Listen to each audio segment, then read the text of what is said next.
Good morning, and thanks so much for joining us on Leon County Today with Sheriff Walt McNeil. I'm Angela Green, your Public Information Officer for the Sheriff's Office. Sheriff, I am so happy to be here today away from the chaos of this first week of school. It's been a lot lately, but it has been. You know, one thing that everybody talks about is safety going back to school, but for the Sheriff's Office and the school district, it is never stopping. It is a year-round thing that kind of never has an end to it. Well, you know, first and foremost, the students, the parents, all are eager to get back to school. Yes. And in that eagerness, we got to make sure they pay attention to the small things, like traffic, the number of cars on the roadway, new drivers out there, first-time drivers going to high schools, and that's going to be I'm sure you do. It was like yesterday, Yes. Right? But those high school students going to school for the first time driving, those are all the things we're concerned about, and we will have a significant presence during that week that is all of law enforcement, making sure that we can deal with our kids, making sure the parents understand that we're not trying to catch kids doing anything wrong, Correct. but we're out there trying to keep everything safe. And there may be an opportunity for us to stop your kid if they're speeding and that kind of thing, but most of the time we're not going to give a ticket. We're going to call the parent and say, hey, we stopped little Johnny, he's going too fast. We want to set the tone at the start of the school year so that everybody can get through the school year safe. That's what it's all about. And you talked about the hustle and bustle, but not only the kids, but the parents need to slow it down. We know you're getting back into the routine of things, but slow it down around those school buses. Kids are walking. Absolutely, absolutely. I drive Tennessee Street just about every day. I pass by Leon High School, and right there at Leon, there's a huge bottleneck. And so we want to make sure the parents out there going down Tennessee Street past Leon High School, please slow down. Another thing that, you know, during my son's orientation, I made sure that I walked him up to the SRD to say hello. To me, it is so important that not only they're my coworkers and they're going to be around my kid, but I need for them to understand the importance of that SRD in the school. So we'll be talking about all those details, but from your perspective, how important is it for us to have those SRDs in the schools? Vitally important. One, to build those rapport with the students. I'm so excited about people like Paul Emmons, who's been in law enforcement for over 25 years, but spent 15 years in our schools, building a relationship with kids. And that's what it's all about. It's about relationships, not only in school, but relationships in our community. And those carry over in terms of creating that kind of community we can all enjoy and love and here in Tallahassee, Leon County. And that's where that all-in mantra comes from. It's more than just solving crime and reducing crime. It's all encompassing, so we need your help. All right. Absolutely. We have a great show ahead. Looking forward to it, so let's get this show on. Yeah, Rocky Hanna's coming on. He is. All right. So Sheriff spoiled it for us. Coming up, Leon County School Superintendent Rocky Hanna joins us. He's going to be talking about their school safety plans and some very important resources that you need to know to keep you and your family safe. Stay with us. We'll be right back. Good morning. I'm Deputy McCray at Leon County Sheriff's Office, and this is your Crime Tip Tuesday. Scammers are now using AI to clone the voice of a loved one. Their goal is to trick you into sending them money. The scam mirrors the classic family emergency scam, where callers impersonate a loved one and claim to be in dire straits so that victims will send money.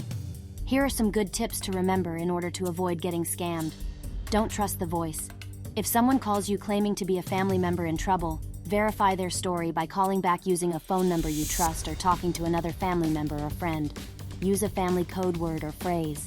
Protect yourself in advance by setting up a family code word, a word or phrase only you and your family members know, and ask the caller for the code word before you do anything else. Be cautious of payment methods. Scammers may ask you to pay or send money in ways that make it hard to get your money back.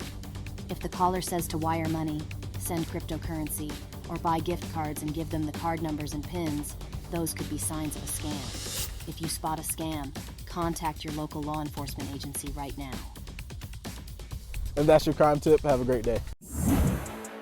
Start your new career as a corrections officer at one of the state's most innovative agencies, the Leon County Sheriff's Office. When I left the academy, my training never stopped. Work with state-of-the-art technology. You can make a lot of money at a very young age. Starting pay is $50,000 a year with amazing benefits. Firearms, taser, driving training. A better work-life balance with more time off. They're going to sponsor you through the academy and pay you while you're there. Join the family. Apply today at leoncountyso.com. At the Florida Sheriff's Association, we are able to serve our sheriffs and Floridians thanks to our member support. The FSA Member Perks program was created to give back to our members for all that they do. Members enjoy savings on restaurants, vacations, golf courses, car rentals, healthcare, movie tickets, theme parks, online shopping, and more. With over 300,000 offers, you'll always find ways to save. To learn more or to join the Florida Sheriff's Association, visit fsamemberperks.org. Welcome back. Joining me now is Leon County School Superintendent Rocky Hanna. Rocky, what are some of the challenges we're going to face during this upcoming school year? First, thank you for having me on this morning, Sheriff. And happy man. Thank you for your leadership and all that you do to keep our community safe. It's hard to believe we've had a wonderful relationship with the Sheriff's Department, Leon County Schools, 41 years now. Absolutely. Dating back to my senior year of high school. I still remember the first SRD we had at Leon was Deputy Sheriff Alan Rogers, and following his footsteps, of course, is Paul Emmons, who you'll have on later. It's just been a wonderful relationship. Well, thank you, Rocky, and we enjoy that relationship as well. We want to make sure it keeps going for the next 200 years or so. But what are some of the challenges you guys are facing? So, coming out of COVID, our kids are still adjusting to getting back in the swing of things, and we've come a long way in the area of school safety. Our number one responsibility, my number one responsibility as superintendent of schools, is to ensure for the safety of our children, that parents understand and believe that from the time a child leaves the house in the morning until the time they return, that they're safe. And that's why our relationship and our partnership is so vitally important. But we are still dealing with kids that are struggling with social emotional issues and getting back and assimilating with peers. We've seen unfortunately a rise not only in Leon County but throughout the state and the country of students making very poor decisions and bringing weapons onto our campuses. But we've done a lot in partnership with you and collaboration with the Sheriff's Department about best practices, and I'm optimistic that we'll continue moving forward this coming school year in a positive direction. Rocky, you touched on it just for a minute there. We've created the Council on the Status of Men and Boys, and we've already made contact with about 50 or so students in our school system. But those kids we're trying to keep from going deeper into the criminal justice system. Talk about that relationship as it relates to your staff and our schools and how we can have those interventions with those kids who may be on the edge of getting into trouble. Well, once again, this was under your leadership. The anatomy of a homicide and some of the things that exposed as to the kids in our community and why they were turning to violence and violent behaviors, and then the creation of this council is vitally important. We can't solve it alone as a school district or as a local law enforcement agency. We all have to come together, get out of our silos, and communicate and talk about kids in our community, whether they're in our schools or in our neighborhoods or in our churches with faith-based leaders. I think this is a good start. We've had them over at the Gasvini Learning Center, working with a number of students over there. We have to start someplace. 50 is great. But I think we just continue to build and expand on this program, and not to take words out of your mouth, but I use it often, so thank you for the phrase. We're all in, and working with you and the council on how we can help save a lot of these kids and show them a different path moving forward. Thank you, Rocky, and no question about it. It's going to take this entire community working together with a plan, and that's what this council tries to do, is create that plan. But what are some of the other ongoing safety initiatives that you're embarked upon in the school with our school staff and with the Great parents? question. This morning, actually, at Kate Sullivan, we had a training for our school security monitors. One of the first things I did, even prior to Parkland, was hire 50 school safety monitors that will work alongside of our armed deputy sheriffs to have more adult eyes and supervision to monitor who was coming and going off of our campuses. And we had a great training session with them. We're adding another deputy sheriff at all of our high schools this year. Absolutely, which is, yes. And it's time. And thank you for that council and for bringing that to us. We have an anonymous app reporting system where kids at Raw Middle School or Leon High School, if they see something that's concerning, suspicious behavior, or if they think a child is in danger of self-harm or harm to others, they can report that activity anonymously in real time for administrators to take action on. We have our weapons detection dog. We have single points of entry. I mean, we have, again, with consultation with you and your department and the experts in the field, we have really come a long way in the area of school safety, because that then ties back to job one, which is keeping our children safe. Yeah. Rocky, absolutely. For about 30 seconds, tell us about your code of conduct that we expect for the students and for the parents. Yeah, so every year, you know, we publish that code of conduct book and send it home, disseminate it to all of our 30,000 students, and their expectations of their behaviors and things that we expect and don't expect to happen on our school campuses. And they're like with any code of conduct book, there are consequences to negative behaviors.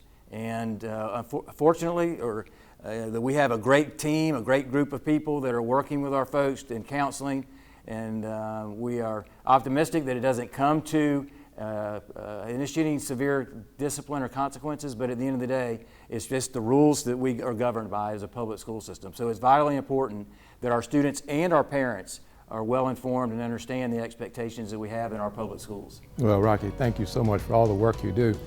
Still to come, safety is also the top priority for us at the Leon County Sheriff's Office. We'll explain why you should get to know your hallway heroes, that is, our school resource deputies. Stay tuned.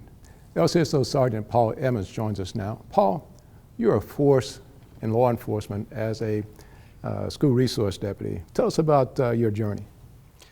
Wow, started, this is going to be year 27 for me in the schools, and been with the Sheriff's Office 32 years. Back in 1997 when I went over to School Resource, I thought I'd do it for a couple of years, but man, I fell in love with it. I believe this is where we make the difference, Sheriff. I think, you know, getting the young ones on the front end instead of having to deal with them on the back end is the goal. You know, they get off on the wrong track. We want to help them get back on the right track. Right. So what do you do for the Florida School Resource Officers Association? I'm actually the president. Thank you. This past year, past summer, a couple of weeks ago, we were down at our conference, and we had 1,032 in attendance, largest conference ever. So what was the focus of the training while you guys were all together there? Our focus this year was without hesitation.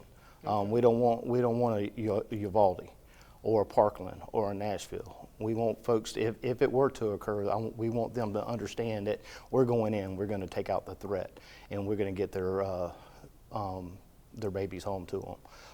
But we focused on the mental health aspect of it this year also, as far as dealing with students in mental health, as far as in mental illness, as far as helping them and recognizing it up front. Okay. So for us locally, how many of our deputies attended, and how many, you said about 2,000 or so from across the state? We had 1,032 across the state, and I think we sent 20 from our agency out of the 25. So I think it's interesting that you've been in this 15 years you devoted to school resource. Now, what's been a relationship with school resource deputies and the citizens in our community? It's a big component because we're actually building that rapport that you talked about in the early segment, is getting to know the kids and dealing with them. And so we know how to, if they go into a crisis, if they have a situation, that we recognize that right off the bat, and that's the importance. And knocking down that wall that is between law enforcement and the community, that, you know, we are the good guys. We are there to help, and we want them, if they see something, to say something, to come and talk to us and report things. Okay. Now, kicked off a new school year, and we've got some things in place. I talked about earlier with Rocky. Expand on what we're doing this school year that may be different. Like you said, we're gonna, you know, our goal is not to get out there and see how many tickets we can write. We want to get out there and curve that, slow the students down, talk to them, contact their parents, let their parents know what's going on without writing them a ticket. And, you know, we want to emphasize, have patience. Patience is the biggest thing these first couple of weeks of school, because everybody wants to drop their little ones out and see them go off to school and make sure they're safe and everything.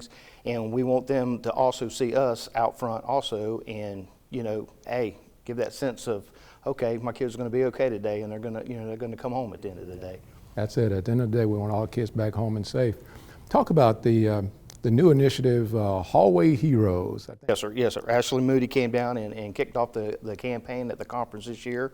I think it's a great incident. I think we are heroes in a sense, and we want the kids to be able to, look at us that way. We kind of gone away from the McGruff days and things of that, and they came up with a great incentive with the Hallway Heroes, and I think it's going to be a great opportunity for us to get to know the students at the schools. Now, what kind of role do you think not only our school resource deputies, but our deputies overall, our law enforcement overall, can play with these hallway heroes? I think it's a good mentorship. We get to know the kids. They get to know us on the, and they see us on a different thing. They just don't see the badge in the gun belt and all the tools and everything. They can see it. Hey, this is somebody I can actually go in and talk to. This is somebody I can go up there and give a high five to. This is somebody I can sit down and have lunch with. We have numerous of our deputies that'll sit down and have lunch with students during the day, during lunchtime. That's what it's all about. Absolutely. Paul, I can't say enough how much I appreciate your professionalism. Thank you. And the fact that you're now sergeant, you've got some extra responsibility, and that hasn't slowed up for you at all. The fact that you're now a sergeant, your commitment to those kids is second to none. So again, thank you. This week's Deputy on Duty.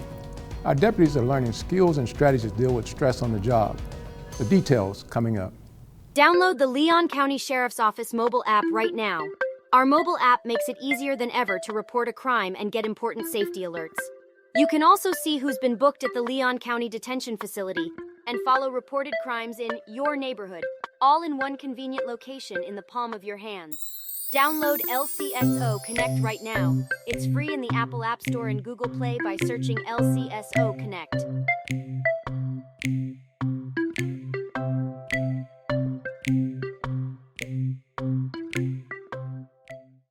In this week's Deputy on Duty, we're exploring how the Leon County Sheriff's Office is working to help all of its employees manage stress and emotions on and off the job, especially when they're doing things like training behind the scenes. But when all the action stops, what we're learning, especially with our law enforcement officers, when they go home, they take off their uniform, they sit on the couch, they watch TV, they read a book, whatever the case may be.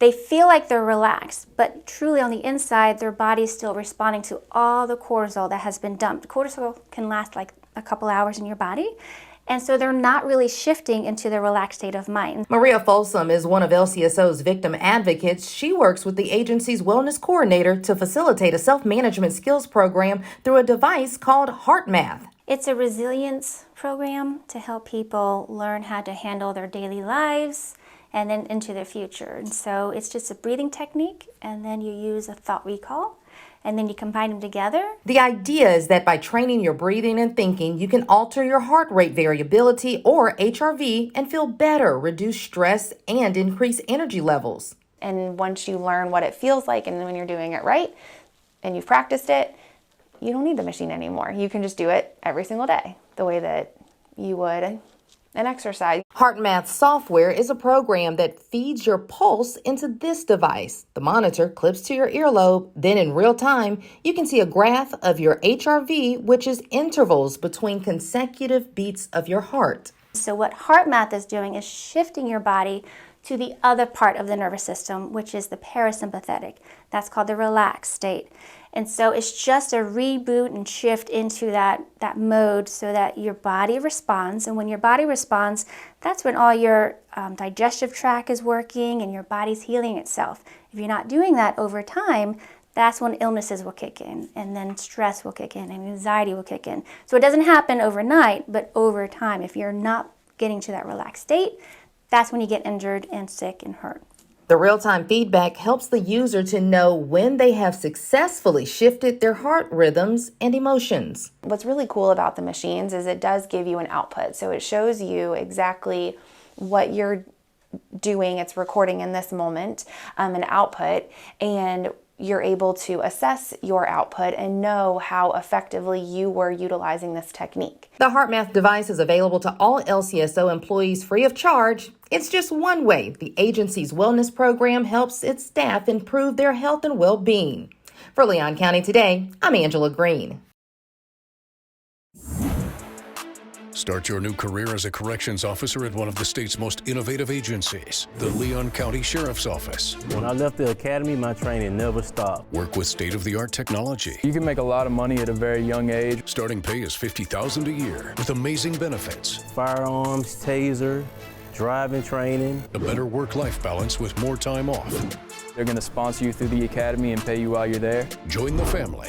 Apply today at leoncountyso.com.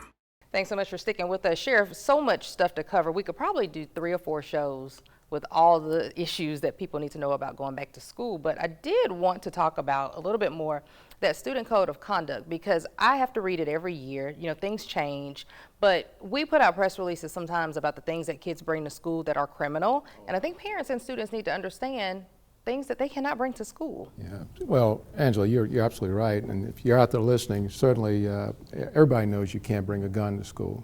You know you can't bring drugs to school. And unfortunately, some of the situation we see in our community is that there are kids who come to school basically to sell drugs to other kids. And they also come with guns. We want to make sure that, that we send a message to the parents that, as you talked about, read the book of the Code of Conduct book that the schools provide. And it'll give them some guidance in terms of what they should be looking for and what kind of expectations. Because if you get a kid that's arrested for a weapon, that's going to impact that kid for the rest of his life. And drugs. Yeah. All those things are detrimental to a child in their education. And parents, we're hopefully getting this message out to you so that you can, it's not bad to check those backpacks to make sure that there's not something in it. Not to say that our kids are carrying guns around, but you never know. And it's things like tasers that they think are okay to bring to school, brass knuckles are illegal, and then that's zero tolerance violations that, you know, unfortunately, especially for high schoolers who have college aspirations or military aspirations, that will nix it right there. Absolutely, and we can all avoid that simply by making sure we are paying attention to our kids and having those conversations. It's a new school year, another opportunity. All right. Well, so much to cover. We'll be doing Facebook Lives about stuff, posting stuff on social media. So while this conversation ends here, we're going to continue it throughout the week and throughout the month. So and we'll be all in, making sure it's all done. Thank you so much for joining us. Stick with us again. And for more details on anything you need to know related to the Sheriff's Office, just log on to our website, leoncountyso.com. We'll see you right back here next week.